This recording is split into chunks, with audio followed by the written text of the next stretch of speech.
Vamos a abrir la palabra de Dios en Filipenses, la carta de Pablo a los Filipenses, capítulo 2. En todo este mes de diciembre queremos usar el tiempo de la palabra en los cultos para hablar de Cristo. Todos mensajes cristocéntricos. Y esperemos que el Señor hoy nos muestre a Cristo. Filipenses capítulo 2, versículos 5 al 8. Aquí lo que tenemos básicamente, hermanos, es el modelo de humildad de Cristo. El modelo de humildad. Vamos a pensar un poco en el trasfondo de la carta y por qué digo esto. Ustedes recuerdan que en general la iglesia en Filipos era sana en teología, era consagrada en su servicio, amorosa con su misionero, el apóstol Pablo, y dadivosa con él. Era muy dedicada a la oración, tenían una comunión íntima con Pablo en el progreso del evangelio, pero había un problema ahí subyacente que de no corregirse podía, como la levadura, leudar toda la masa, y es la amenaza de la división. Cuando uno rastrea en la carta síntomas de este pecado, se encuentra, por ejemplo, en capítulo 3, versículo 1 al 3, con que había falsos maestros rondando, ¿sí?, la iglesia de Filipos e intentando con sus reglas y rituales confundir a los creyentes que se amparaban bajo la gracia de Dios. En capítulo 1, versículo 15 en adelante, vemos también que había personas que predicaban a Cristo, pero mal motivadas. Lo hacían para autopromoverse, para juntar seguidores. El texto dice por contienda, ¿sí? Por contienda, por ambición egoísta. Y también sabemos, por el capítulo 4, versículos 1 y 2, que había dos mujeres, Evodia, Síntique, que a pesar del tiempo transcurrido y del servicio al Señor que habían realizado, seguían enfrentadas entre sí. Entonces todas estas cosas amenazaban con romper la unidad de la iglesia de Cristo. Por eso es que en capítulo 2, donde estamos hoy nosotros, vemos que hay una exhortación grande a mantener la unidad, en los primeros dos versículos, y a pensar y obrar con humildad, en el versículo 3 y el versículo 4. ¿Por qué? Porque según el verso 4, cuando actuamos con humildad, consideramos a los demás como superiores a nosotros mismos. Y en una atmósfera así, donde todos nos preocupamos por todos, la división con el tiempo desaparece. ¿Bien?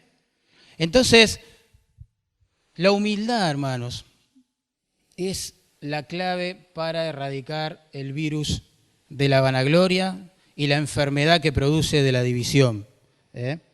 Y lo que tenemos acá en el versículo 5, que vamos a leer hoy, es como un puente que conecta la exhortación esta a la humildad que acabo de escribir con el ejemplo supremo de humildad que va a describir en versículos 5 al 8, que es el Señor Jesucristo. Si alguien se pregunta, después de leer los primeros 4 versículos, ¿cómo opera en la práctica la humildad? Pablo diría, vamos a ver a Cristo. Y así nos vamos a enterar. Allí está la respuesta. Él es el modelo. Él es el modelo de humildad. Humildad podría ser definida como la decisión voluntaria de colocarse debajo de Dios para adorarle, para obedecerle, y debajo de los demás para servirles. Eso es humildad. Después lo vamos a desarrollar un poco más el concepto. Pero en Cristo, hermano, vemos ambas cosas. Él se sujeta al Padre y Él se humilla a sí mismo tomando forma de siervo para servirnos. Así que la idea principal de todo este párrafo, y que quizás lo resume, podría ser esta. A ver, Jorge, si está por allí. Y si no está, la digo yo. ¿Está por allí? No. Ahí está. Cristo es el supremo modelo de humildad. porque siendo Dios, se despojó a sí mismo. Versículos 5, 6 y 7. Y al hacerse hombre, se humilló a sí mismo. Versículo 8. En esas dos cosas vamos a meditar hoy. Vamos a orar. Señor, tú sabes que somos fáciles de distraer, de desenfocarnos de ti. Pero Dios, muestra a Cristo, por favor, tanto a tus hijos como a los que todavía no lo son. Para salvación, en algún caso, para santificación, dedicación, adoración en otros. Señor, muestra a Cristo, por favor. Queremos verle en todo su esplendor. Queremos conocerle un poquito más hoy a través de este párrafo, de tu palabra. Abre nuestros ojos, como siempre te pedimos, Señor, así podemos ver los tesoros, las maravillas que hay en tu ley. En el nombre de Jesús te lo pedimos. Amén. Vamos a ver entonces, en primer lugar, que Cristo, siendo Dios, se despojó a sí mismo. Leemos capítulo 2, versículos 5, 6 y 7.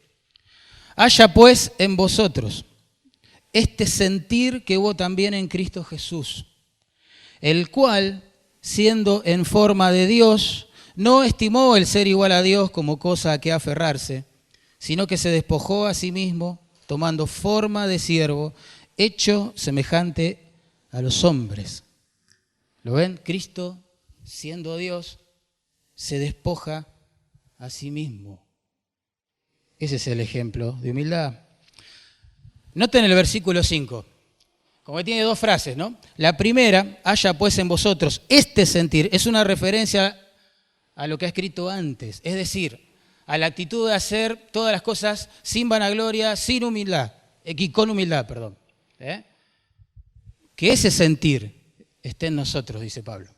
Y la segunda frase del versículo 5, que hubo también en Cristo Jesús, es como una introducción para presentar el modelo de humildad que vemos en él. Ahora, por profundo que parezca este pasaje en lo teológico, y lo es, ¿no? La verdad que es predominantemente práctico. Su propósito principal es que el cristiano imite la humildad que hubo y habrá en Cristo. Más que teológico el pasaje en sí, es pastoral. Recuerden, está escrito una iglesia que por problemas de orgullo, vanagloria y soberbia comenzaba a pelearse entre sí y a dividirse. El Señor quiere que seamos más humildes, básicamente, con este pasaje. Por eso, en verso 5 les manda a mostrar el mismo sentir o mentalidad o actitud, sería la idea, que hubo en Cristo Jesús.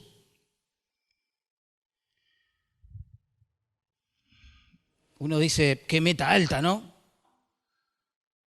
Cuando Dios da un mandamiento, nos da el poder para obedecerlo, cuando estamos en comunión con Él.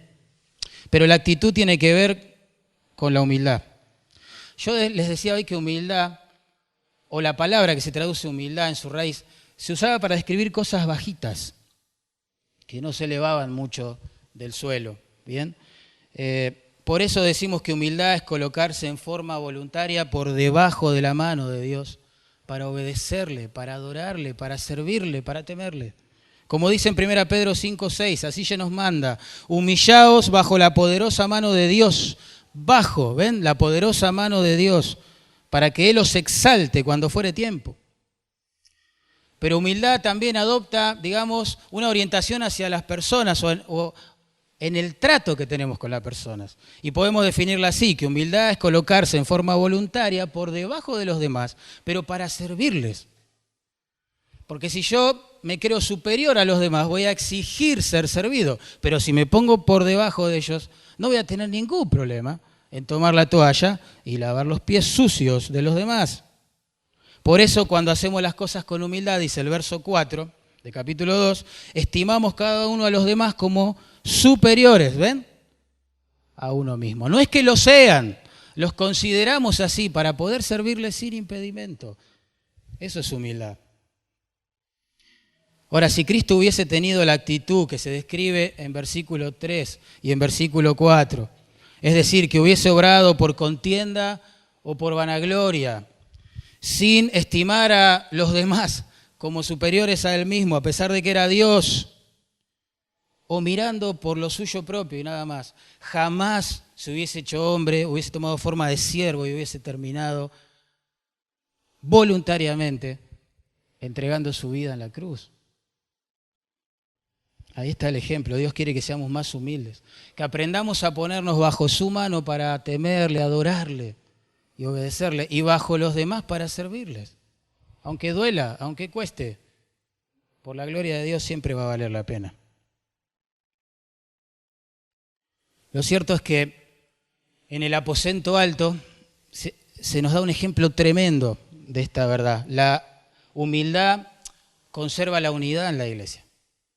El orgullo la destruye, ¿no? Allí ustedes saben que en un acto sublime de humildad, el Señor de la gloria comienza a lavar los pies de los discípulos, ¿no? Y eso marcó un contraste total con la actitud de ellos, quienes, si uno hace una comparación entre los tres evangelios, se da cuenta que acababan de discutir por ver quién era el mayor, quién iba a ser el más importante. Y cuando uno hace esa comparación entre los tres evangelios sinópticos, se da cuenta que quizá ese fue el disparador para que el Señor de la gloria comience a lavar los pies sucios de los discípulos. Porque la humildad nos une bajo la gloria de Dios. Pero el orgullo nos divide peleando por posiciones y cosas como esas. Miren lo que dice el versículo 6, avancemos un poco más. Este Señor, siendo en forma de Dios, dice el texto, no estimó el ser igual a Dios como cosa que aferrarse, siendo en forma de Dios. Esa frase evidencia por un lado la deidad de Cristo y por el otro su preexistencia. Con deidad queremos decir que Cristo es Dios. Es Dios. Y con preexistencia queremos decir que Él existía aún antes de hacerse hombre en Belén. No es que Él llega a existir en el pesebre, sino que Él existía desde la eternidad, siendo en forma de Dios. Eso significa literalmente existiendo, ¿sí? En la forma de Dios. Así que Jesús siempre ha existido en forma de Dios porque siempre ha sido Dios. Antes de haber tomado la forma de siervo, ya tenía la forma de Dios. Eso es lo que está enseñando Pablo. Su naturaleza divina, hermanos, es eterna. No tiene principio ni fin. Su naturaleza humana comienza a existir, sí, a partir de la concepción milagrosa y el nacimiento virginal de Cristo. Por eso en Navidad, en realidad, lo que celebramos no es la existencia de Cristo o que Él llega a existir. Lo que celebramos es que Él se hace hombre, decide nacer, ¿entienden? Pero Él ya existía desde la eternidad y para eso no hay fiesta. Tendríamos que inventar una que nos haga recordar que Él es más que un hombre, que Él es Dios que decide en algún momento de la historia hacerse hombre, que no es lo mismo. La Biblia nos enseña que Jesús existía antes de nacer en el pesebre en Belén. Miren, Miqueas capítulo 5, versículo 2, dice esto: pero tú, Belén, pequeña para estar entre las familias de Judá, de ti me saldrá el que será el Señor en Israel. Pero escuchen esto, y sus salidas son desde el principio, desde los días de la eternidad. Como hombre sale de Belén, pero sus salidas son desde el principio, porque Él es preexistente. La Biblia nos enseña que Jesús existía aún antes de la creación. Noten lo que dice Juan capítulo 1, verso 3. Todas las cosas por Él, hablando de Cristo, fueron hechas. Y sin Él, nada de lo que ha sido hecho fue hecho. Es más, para ir un poco más atrás con la mente finita que tenemos, pero nos agarramos de su revelación. En Juan capítulo 1, verso 1, nos enseña que Cristo existía aún antes del principio de las cosas. Dice allí, en el principio era el verbo. No dice en el principio llega a existir el verbo, sino que en el principio ya existía el verbo, ya era el verbo. ¿Entienden? Él es antes de todas las cosas. Él es alfa y omega. Principio y fin. Siendo en forma de Dios, dice Pablo. Este glorioso Señor es el que decide hacerse hombre después.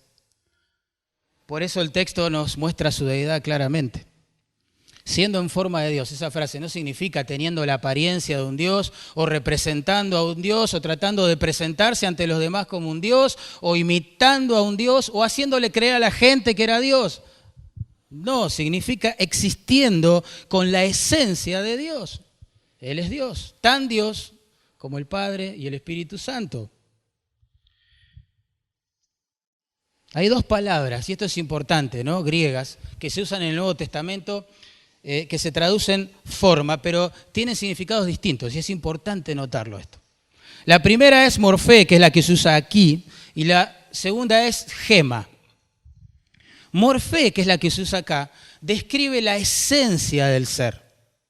¿Sí? Aquello que nunca va a cambiar, porque es lo que le das existencia. La otra palabra, en cambio, apunta a la apariencia exterior de ese ser. ¿Me van siguiendo hasta allí? Entonces, vamos a ilustrar esto. La morfé, digamos, de un ser humano es su humanidad. Siempre va a ser un ser humano. Pero la apariencia exterior va cambiando a medida que pasan los años. ¿Bien? Adopta una forma cuando es bebé, otra cuando es adolescente, otra cuando ya está en madurez y otra cuando es anciano. Lo que cambia es la apariencia externa, pero siempre fue un ser humano.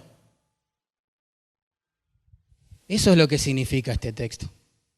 Que Cristo siempre existió en la esencia de Dios, porque Él es Dios. Dios es un ser que existe en tres personas, ¿verdad?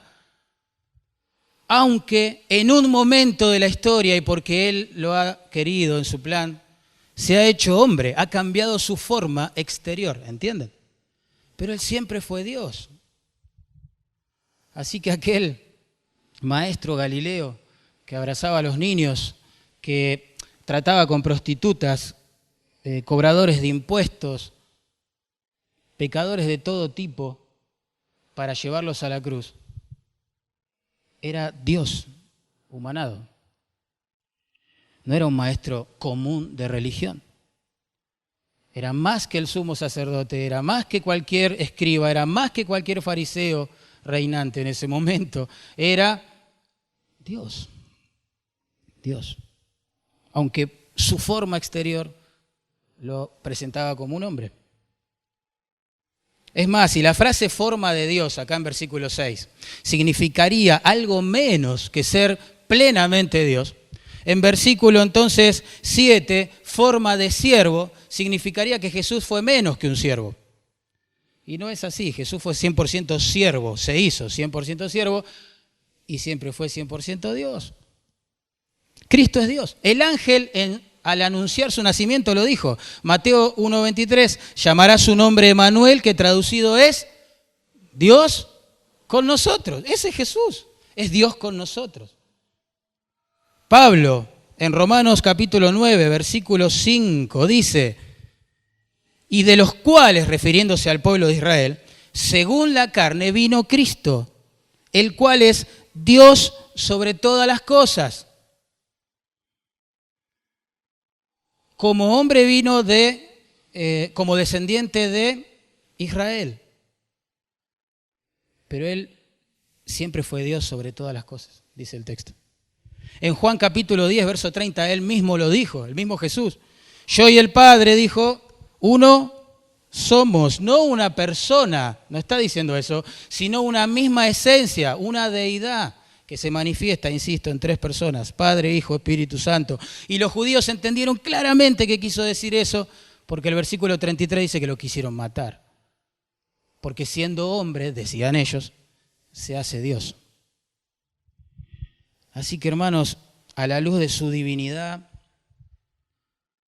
su gloria, la encarnación de Cristo, la crucifixión de Cristo, el hecho de que se haya sujetado a ser azotado, escarnecido, escupido, golpeado, lacerado, coronado con espinas, potencia este ejemplo de humildad que Pablo quiere destacar, para decirnos a todos los creyentes, hey, ¿quién se creen que son, muchachos? Tenemos que ser más humildes. El soberano se hace siervo. El autor de la vida decide morir. El Altísimo se coloca por debajo del Padre para obedecerle, de los hombres para servirle. Él mismo lo dijo, el Hijo del Hombre no vino para ser servido, ¿se acuerdan? Sino para servir. Vamos a ver el primer paso en esta humillación de Cristo. Noten. El cual, siendo en forma de Dios, verso 6, estoy leyendo, primer paso, no estimó el ser igual a Dios como cosa a que aferrarse. Ese es el primer paso en su humillación, como deidad. No estimó el ser igual a Dios como cosa que aferrarse. La frase ser igual a Dios otra vez enfatiza la idea de que Cristo es claramente Dios, porque la palabra que se traduce igual alude a una equivalencia exacta. Se traduce otro en un montón de lugares del Nuevo Testamento para describir otro de la misma esencia. Pablo otra vez vuelve a enfatizar que el modelo de humildad es el Dios de los cielos, hecho hombre. Pero dice, no estimó ser igual a Dios como cosa que aferrarse. Él no se agarró, es la idea, con fuerza de la idea de que es el Señor de los cielos para evitar hacerse siervo. Podría haberlo hecho. Él no quiso sacar provecho, es la idea, para sí, de su condición de deidad, ¿entienden? Eso es lo que significa. Es como si el Señor dijera, no voy a aprovecharme de mi autoridad, ni de mis derechos, ni de mis privilegios, ni de mis atributos divinos, sino que los voy a usar para salvar a mi pueblo de sus pecados. Al contrario de lo que sería normal en un ser todopoderoso, ¿no? Cristo no consideró la idea de sacar provecho de su poder. Tremendo. Él no quiso, gracias Fabián, Él no quiso aprovecharse de estas cosas para esquivar la cruz. No. Él vino no a ser servido, sino a servir y a dar su vida, dice, en rescate por muchos, su pueblo. Él pudo haber clamado, ¿se acuerdan?, al Padre y recibir la ayuda de más de 12 legiones de ángeles que mataran a todos los hombres pequeñitos, pecadores que estaban allí en el monte Calvario burlándose de él. Pero no lo hizo. No lo hizo. Segundo paso en su humillación como deidad. Versículo 7. Se despojó a sí mismo. No solo que no se aferró, digamos, a su deidad para ser tratado de otra manera a la que fue tratado, sino que decide despojarse o vaciarse, es la idea, a sí mismo. La palabra que se traduce despojó allí aparece en Marcos 1:23, traducida como manos vacías. Mirá qué impresionante. Manos vacías. El dueño de todo se quedó con las manos vacías. Cristo se despojó o se vació a sí mismo. No hay ninguna duda leyendo este texto. La duda está entre los que estudian la teología, la cristología, etc., alrededor de esta pregunta. ¿De qué se despojó? ¿De qué se despojó Cristo? ¿De qué se vació? Bueno, algunos piensan que se despojó de su deidad, pero bueno, esto estaría en abierto contraste con lo que acabamos de enseñar, que Él siempre existió y existirá en forma de Dios. Además, Él mismo, en su vida terrenal, se atribuyó deidad cuando dijo, ejemplo, lo citamos, yo y el Padre uno somos y demás. Así que descartamos eso. Otros piensan que se despojó de sus atributos no comunicables, como, no sé, la omnipotencia, la omnisciencia, etc. Pero Él mostró omnipotencia al hacer milagros por sobre la enfermedad, sobre los demonios, sobre la naturaleza, sobre la muerte, resucitando a Lázaro. Él también mostró omnisciencia al discernir los pensamientos de los hombres. Por eso Juan, capítulo 1, verso 47, dice que Él sabía lo que había en el hombre. Nadie le tenía que contar nada, Él sabía, conocía los corazones. Él no dejó de ser omnipotente ni omnisciente por haberse hecho hombre. Lo que sí es cierto es que Cristo limitó en algunas ocasiones el uso de sus atributos, ¿no? Sabemos que el mismo Jesús, que en su omnipresencia, supongamos, conocía los corazones de los hombres, ante la pregunta de los discípulos, ¿cuándo será la venida y la restauración de todas las cosas? Él dijo, del día y de la hora nadie sabe, ni aun los ángeles de los cielos, sino solo mi Padre, en Mateo 24:36. El mismo Cristo omnipotente que calmó la tormenta, limitó ese poder cuando lo desafiaban allí, cuando estaba crucificado, diciendo, si eres hijo de Dios, bájate de la cruz y listo.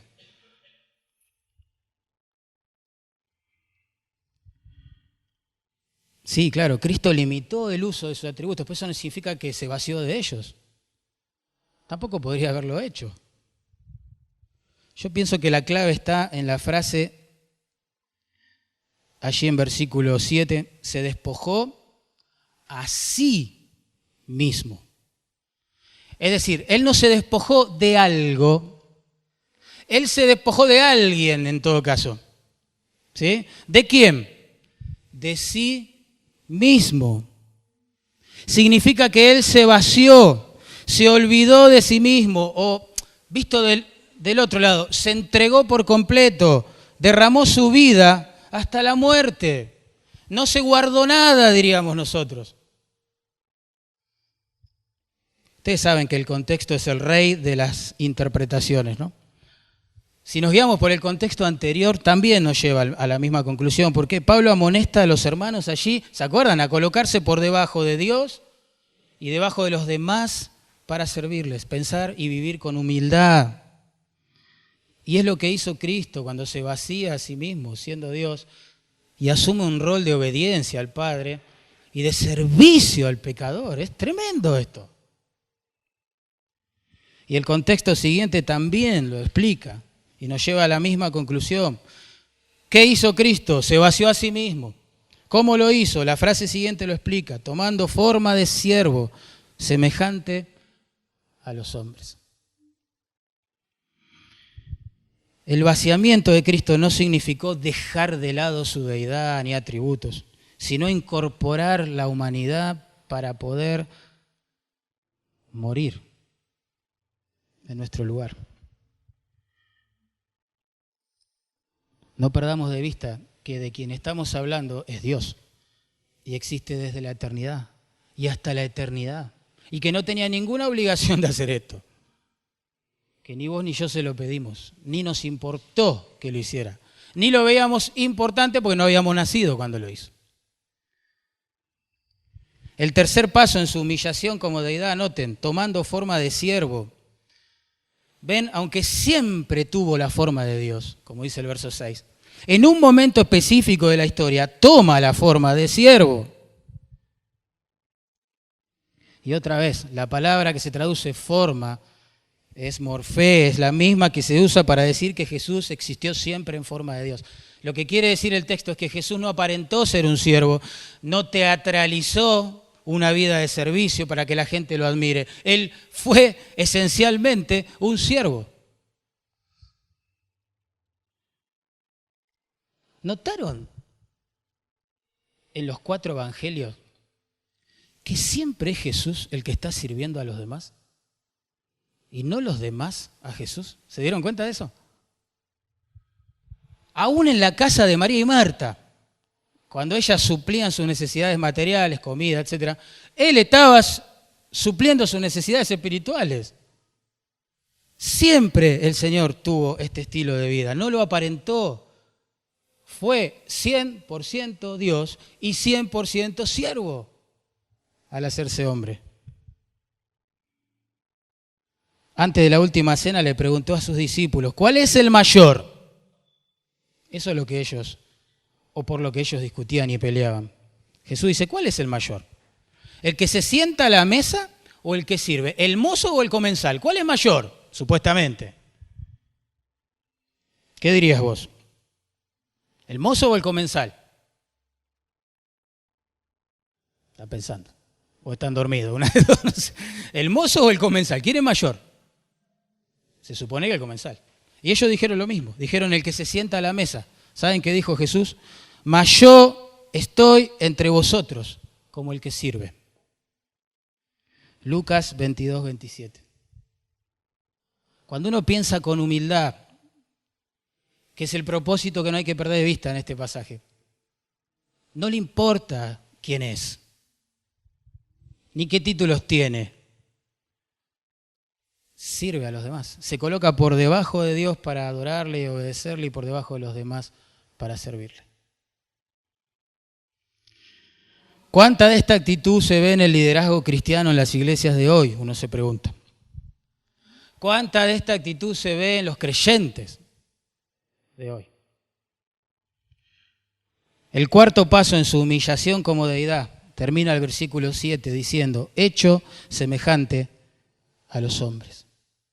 Jesús se hizo un siervo humano. Pongamos todo en perspectiva. Cristo es, fue y será 100% Dios. Eso ya quedó claro en el versículo 6 y 7. Pero a partir de su encarnación en Belén, Él quiso ser 100% siervo. Y esa actitud humilde de obediencia al Padre y de compasión por los perdidos, como nosotros, así estábamos, lo guió a la cruz. La deidad, el creador crucificado. La deidad lavando pies sucios. El Dios de los cielos lavándole los pies aún a Judas, quien sabía que en breves instantes lo iba a traicionar, a Pedro, quien lo iba a negar, a nosotros, a través de ellos, muriendo en la cruz, en nuestro lugar. No, esto es tremendo. Hermano, mirá, Él fue o se hizo 100% hombre en serio. No como dicen algunas sectas que Él aparentó ser hombre, porque en el pensamiento griego de aquel entonces la materia era mala y el espíritu era bueno. Entonces decían, si Dios es bueno y Jesús es Dios, jamás podría haber tenido un cuerpo humano, porque lo convertiría en una deidad corrompida. Pensaban así. Pero la Biblia todo el tiempo enfatiza que Él se hizo hombre. En Gálatas 4:4 dice que fue nacido de mujer. En Colosenses 1:22 dice que tuvo un cuerpo de carne, como el tuyo, como el mío. En Lucas 2:52 relata que como todo niño humano, como el bebé de Leo Abdala, crecía en sabiduría y en estatura y en gracia para con Dios y con los hombres. Según Juan capítulo 4, verso 6, el Dios fuerte estuvo cansado. Según Juan capítulo 4, verso 7, el agua de vida tuvo sed. Según Mateo capítulo 4, verso 2, el pan de vida, hermano, tuvo hambre. Él se hizo 100% hombre, no fue una apariencia humana, un fantasma. ¿Y por qué tanto énfasis en la Biblia respecto de su humanidad? Porque Él esa humanidad la iba a sacrificar en la cruz, en nuestro lugar y por nuestro pecado. Su humanidad era tan real que incluso a los discípulos no le hubiese sido claro reconocerla después de que Él resucitó, si no fuera porque Dios mismo se los reveló. Pedro reconoció, tú eres el Cristo, dijo, el Hijo del Dios viviente. Y el Señor le respondió, bienaventurado eres, Simón, súper feliz, Simón, porque no te lo reveló carne ni sangre, es decir, ningún hombre, sino mi Padre que está en los cielos. El soberano se hizo humano, hermano, y nos costaría creerlo, si no fuera porque Él en su gracia abrió los ojos de nuestro entendimiento. Vamos a terminar con el versículo 8. Dijimos en primer lugar que Él es el modelo supremo de humildad, porque siendo Dios, se despoja a sí mismo. Y ahora vamos a ver también que Él es el modelo de humildad, porque al humanarse, se humilló a sí mismo.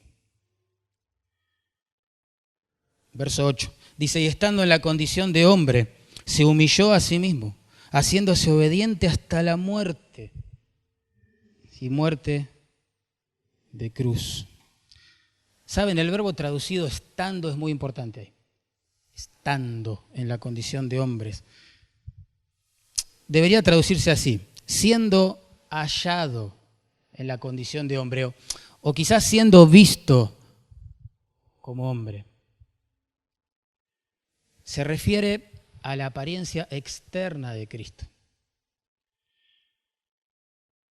La palabra que se usa ahí como condición es forma también, pero es la segunda palabra de la que le hablé hoy, que habla de la apariencia externa y no de la esencia del ser.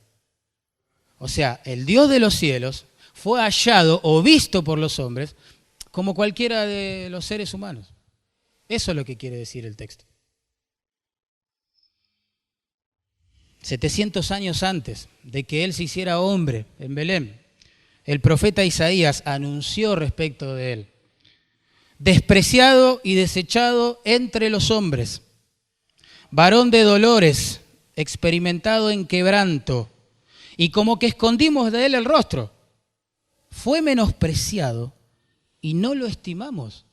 Claro, porque la gente contemporánea del Señor, salvo aquellos a quienes el Padre abrió los ojos, como leímos hoy, lo veía como un hombre común y corriente, el hijo del carpintero. Es más, en Juan capítulo 6, versículo 47, los vecinos allí de Nazaret decían de Él: ¿no es este Jesús el hijo de José, cuyo padre y madre conocemos?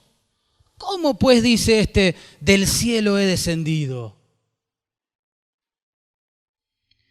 Es más, en Juan capítulo 7, verso 5, vemos que ni siquiera aún sus hermanos, que crecieron en casa con Él, creían en Él, en el inicio de su ministerio.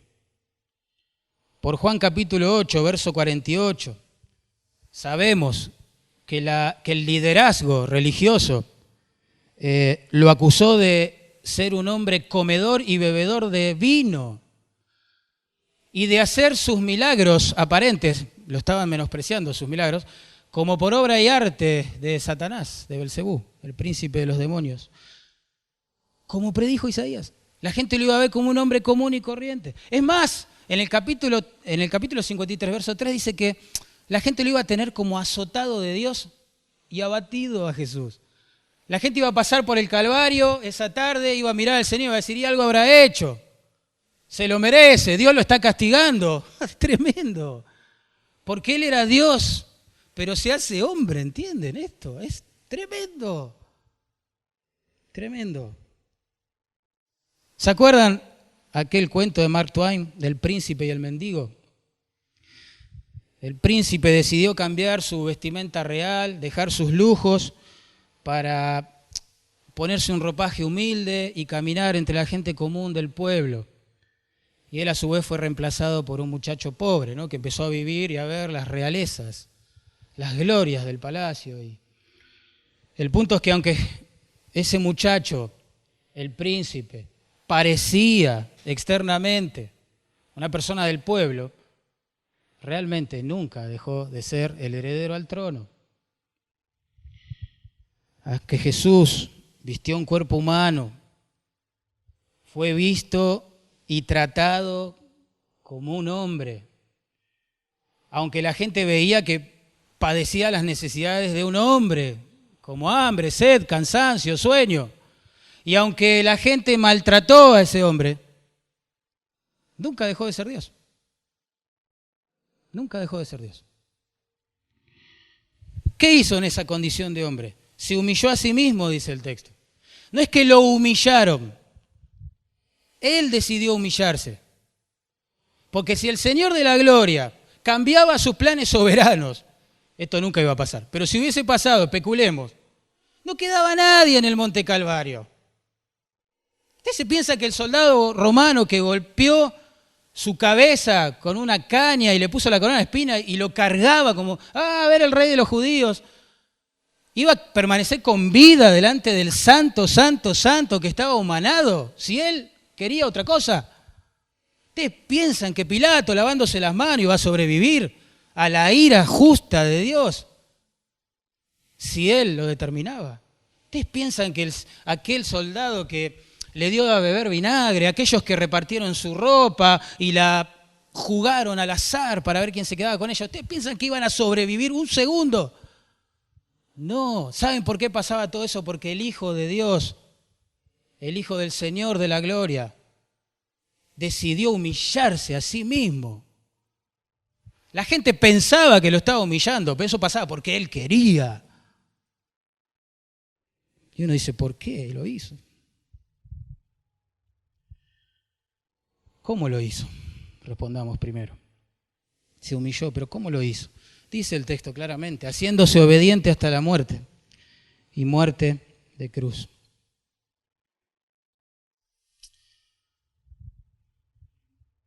Se hizo obediente. Esa frase en la voz media significa que Él se hace obediente por motus propio, porque Él quiere hacerlo así.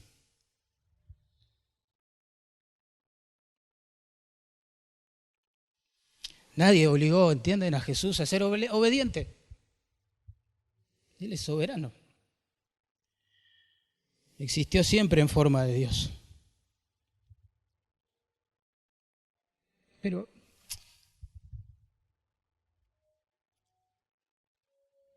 el soberano decide hacerse sumiso. El omnipotente decide ser obediente. El Señor decide sujetarse. ¿Hasta dónde dice el texto? ¿Hasta dónde se pregunta uno? Hasta la muerte, dice. Y muerte de cruz. Porque la voluntad del Padre para la vida terrena, ministerial de Jesús, su Hijo, era la cruz. En Hebreos 10:7 se pone en pocas palabras el corazón de su ministerio. Dice, he aquí que vengo, oh Dios, para hacer tu voluntad. Y el verso 10 dice, en esa voluntad somos santificados mediante la ofrenda del cuerpo de Jesucristo. La voluntad del Padre para el Hijo era sacrificarlo en la cruz. Él no murió por culpa de Judas, que lo traicionó, ni por Pilato, que lo entregó, ni por los judíos que lo rechazaron, ni por los romanos que lo menospreciaron. Él murió porque quiso y porque el Padre así lo determinó. La muerte de Cristo fue un acto de adoración al Padre y de compasión a los perdidos en sus pecados, como nosotros. En Isaías 53:6 dice, Jehová cargó en él el pecado de todos nosotros, el tuyo, el mío. Fue Dios, ¿entienden? Jehová cargó en él el pecado de todos nosotros. En el verso 10 dice, Jehová quiso quebrantarlo, sujetándole a padecimiento. El Padre lo quebranta, lo sujeta a padecimiento. En Juan 1:29 se lo presenta a los discípulos con estas palabras, el Cordero de Dios que quita el pecado del mundo. Fue Dios el que lo entregó. Dios entrega al Hijo, pero ojo, no le obliga. En Juan 10:18 vemos que Jesús dijo, yo pongo mi vida para volverla a tomar.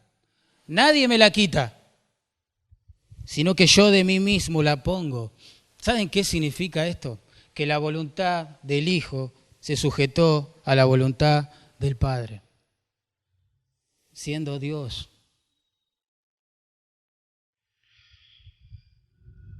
Vamos al huerto de Getsemaní con la memoria. un segundo. Allí el Dios de los cielos hecho hombre ora al Dios de los cielos. Padre mío, si es posible, pase de mí esta copa, mas no sea como yo quiero, sino como tú. Mateo 26, 39. La copa, hermanos, es un símbolo que se usa con frecuencia en el Antiguo Testamento para describir la ira y el castigo de Dios contra el pecado del hombre. Yo pongo dos ejemplos nada más. En Isaías capítulo 51, verso 17 al 22, se usa para referirse al castigo que Jerusalén había sufrido de manos de Nabucodonosor por causa de sus pecados. En Jeremías 25, 15 se usa esta metáfora de la copa para anunciar la ira que se iba a derramar sobre las naciones por causa de sus pecados. Así que cuando uno lee copa acá, tiene que traer a la mente estos dos conceptos, ira y castigo divino sobre el pecado humano. Cuando Jesús ruega entonces, Padre, pasa de mí esta copa, está hablando de la posibilidad de evitar sufrir en tu lugar y en mi lugar la ira y el castigo que por nuestros pecados merecíamos nosotros. Un detalle más. Noten que Él no dice, pasa de mí esta mi copa. Él dice, pasa de mí esta copa. Porque no era su copa, era tu copa y la mía la que Él bebió. Él no estaba muriendo por sus pecados, porque no los tuvo. Él moría por tu pecado y por mi pecado. Él estaba bebiendo la copa amarga de la ira de Dios, descargada sobre Él, siendo que debería haber sido descargada por nosotros eternamente en condenación.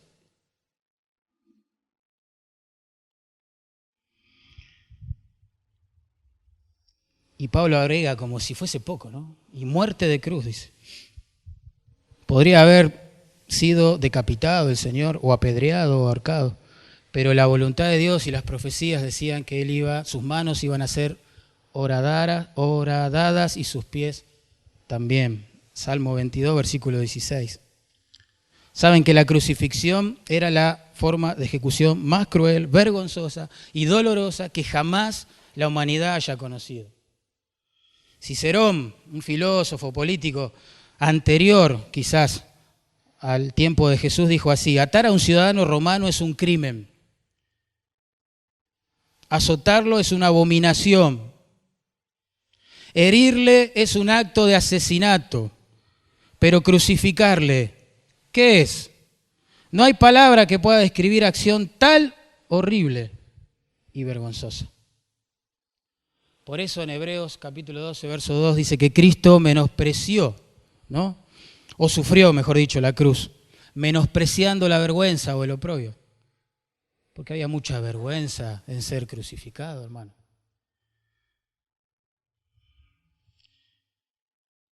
Vergüenza ante los hombres, sacerdotes, escribas, fariseos, ancianos, soldados romanos, todo el mundo menospreciando al Señor de la gloria que estaba crucificado allí por causa de sus pecados. Pero quizás lo peor iba a llegar un ratito después. Cerca de la media tarde, Cristo exclamó a gran voz: Dios mío, ¿por qué me has desamparado? Tremendo. El Señor de la gloria, insisto, fue avergonzado en la tierra, desamparado en los cielos. Estuvo 100% solo en ese momento. 100% solo. ¿Por qué uno se pregunta, el Hijo de Dios, si es tan poderoso, se somete a esto? Isaías 53:6 responde: porque Jehová cargó en él el pecado de todos nosotros. En la persona del Hijo, el Padre cargó los pecados de muchos, dice la Biblia, ¿no? Y a la vez descargó la ira y el castigo que nosotros merecíamos. Pero antes de decidir morir, el Señor, todavía suspendido allí por los clavos en el madero, clamó estas palabras: consumado es.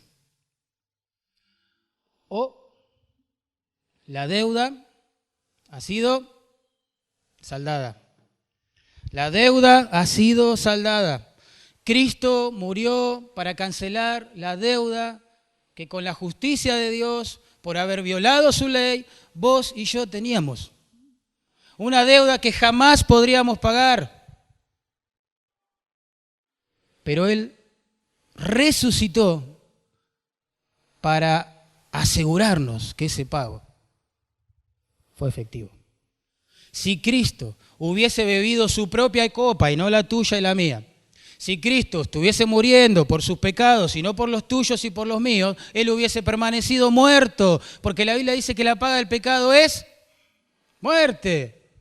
Pero su resurrección comprueba que no era su copa la que estaba bebiendo, era la tuya, la mía, era tu castigo, mi castigo. Era la ira que el Padre tenía que derramar sobre vos, sobre mí, la que Él estaba soportando. Y la resurrección lo comprobó. Murió por pecados ajenos. Murió para salvar a su pueblo. Resucitó para darnos esa esperanza. Yo te pregunto en esta mañana, ¿crees esto? ¿Crees esto? Dios manda a todos los hombres en todo lugar que se arrepientan de su pecado, que se vuelvan de sus malos caminos, confíen en Cristo y pidan gracia para seguirlo, siempre, de por vida, porque Él es digno, porque Él es el Señor, porque Él murió en nuestro lugar. Pero bueno, nunca perdamos de vista el propósito de este pasaje. Vamos a hacer un gran error si hacemos eso. Haya en vosotros este sentir humilde que hubo también en Cristo. Esa es la verdad para aplicar en nuestras vidas. ¿De qué sirve tener una cristología correcta, profunda, buenísima, si no reflejamos a Cristo en nuestra vida? Jesús se humilló. Tenemos que recordar eso cada vez que se asome en nosotros el más leve impulso de orgullo, de soberbia, que nos impida servir a los demás. El soberano se sujetó.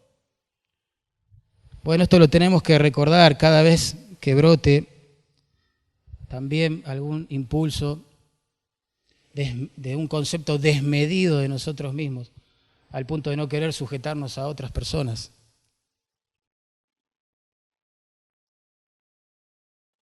Él fue obediente hasta la muerte. Siendo Dios, se lo vio como un siervo. Espero que esto también nos sirva para no pelear por autoridad, posiciones, puestos, cargos, títulos en la iglesia del Señor.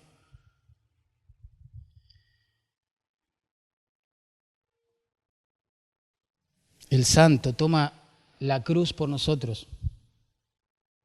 ¿Cómo no vamos a tomar la cruz, su cruz, todos los días? Y servirle y seguirle. Fuimos llamados a eso, a morir a nosotros mismos, para vivir para Él. Porque Él murió por nosotros, para que nosotros tengamos vida. Por eso no es raro que en una mente tan llena de Cristo como la de Pablo, él haya escrito en esta misma carta el verso 21 del capítulo 1. Para mí el vivir es... Y claro, y sí. ¿Cómo voy a vivir para otra cosa, para otra persona, otra causa? ¿Qué? Estoy loco. Después de lo que Él hizo por mí. O en capítulo 3, verso 8 de esta misma carta, dice, estimo todas las cosas como pérdida por amor de la excelencia del conocimiento de Cristo. Él dice, todo lo que pude lograr antes de Cristo es pérdida, es basura, significa literalmente. Ahora encontré el verdadero tesoro. Dejo todo, vendo todo por Él. Sigo a Cristo. el bien más grande que tengo es conocer a Cristo. No habla de un conocimiento intelectual la palabra, sino de un conocimiento vivencial con Cristo. Caminar con Cristo, tener comunión con Cristo, adorar a Cristo, predicar a Cristo.